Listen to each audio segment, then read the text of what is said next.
Bismillah ar-Rahman ar-Rahim. Alhamdulillah. Wassalatu wassalam ala khatim al-Anbiya.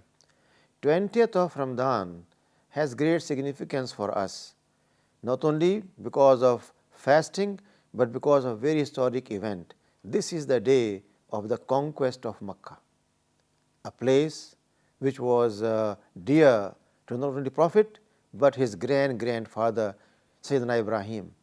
This was the place where Sayyidina Ibrahim put the foundations of house of Allah subhanahu wa ta'ala, and ultimately it became a central place of worship for the whole of humanity.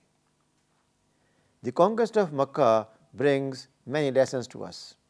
First and foremost, we find that Prophet, peace be upon him, when he left for Makkah with his companions, around 10,000 people, it reminded him of the time when he was in Makkah and many companions were there and were subject to persecution.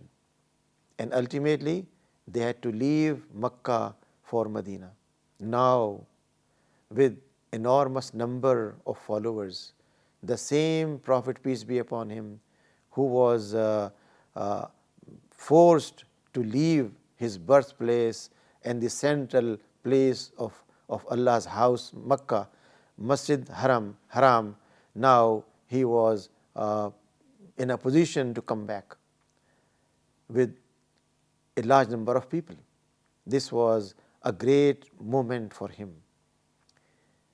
When the Prophet, peace be upon him, reached Makkah, then he made an announcement, and that was, we are not going to spill blood, but we will try to enter this city with dignity and respect. Again, a message was conveyed by Rahmatul Alameen that he is not like other conquerors who enter a place with their pride, ego, with authority and with bloodshed. This was a conquest where no blood was spilled. Then we find that the place which was essentially erected by Sayyidina Ibrahim and Ismail as house of Allah, where only name of Allah was to be raised, became ultimately, during centuries that passed, a place of shirk. Now it was again brought back to the original faith of Sayyidina Ibrahim. The Quran tells us that Sayyidina Ibrahim was neither a Jew nor a Christian, but he was devoted Muslim of Allah subhanahu wa ta'ala. The Quran refers to it in different places, and here we find the Surah Ali Imran, ayah number 67. Ma kana Ibrahim Yahudiyyan wa Nasaniyan walakin kana Hanifan Musliman. Abraham was neither a Jew nor a Christian. He was a Muslim wholly devoted to God, and he certainly was not among those who associate others with Allah in his divinity. The ayah makes it very clear that later development of religions which call themselves Judaism and Christianity, and all of them trace their origin to patriarch Abraham. What was his faith?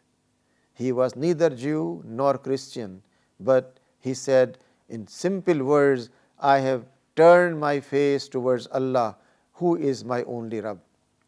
He said very clearly that his life and death was only for Allah subhanahu wa ta'ala, and he was among the first of the Muslims. Therefore, when Makkah is conquered, the original faith of Sayyidina Ibrahim is reinstalled. It is a revival of that message of Tawheed which was given by Sayyidina Ibrahim and Sayyidina Ismail to rest of mankind. In that sense, conquest of Makkah was the success of a divine ideology over a culture of polytheism, where the Makkans had created not one but over 300 gods and goddesses. For every act they did, they had a god. They had a god for food, for rain, for jobs, for traveling, for everything, a separate god. While Sayyidina Ibrahim originally gave the message that only Allah subhanahu wa ta'ala rules, only He is the authority, only He needs to be served by mankind. Therefore, this brings a very important message to us, which was later on said by the Quran, Jahala Quzaq al-Batil. Truth has come, Batil has gone, and Batil is meant to be gone. This Quranic ayah, that truth or haqq has come and Batil has gone, provides manifesto for the whole of humanity till the day of judgment, that one should fight against Batil, fight against evil, fight against injustice, fight against inequality, fight against all those gods and demigods which claim authority. Today we find not one but many isms claim finality.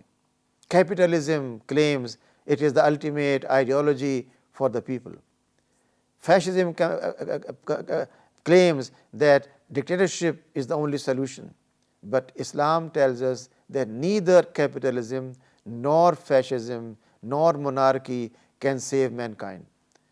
Allah alone is the monarch, the ruler, the authority, and consequently Islam reminds us that this conquest of Makkah has brought this message very clearly, that ultimate supremacy is only of Allah subhanahu wa ta'ala.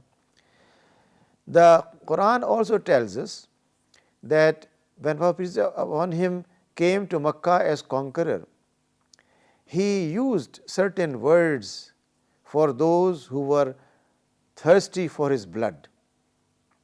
It was in Makkah they conspired to kill him, and later on he made hijrah. Now when he was entering as conqueror, he said only one thing: on this day there is no blame on you. You are all free. Allah subhanahu wa ta'ala may forgive you because He is most forgiving.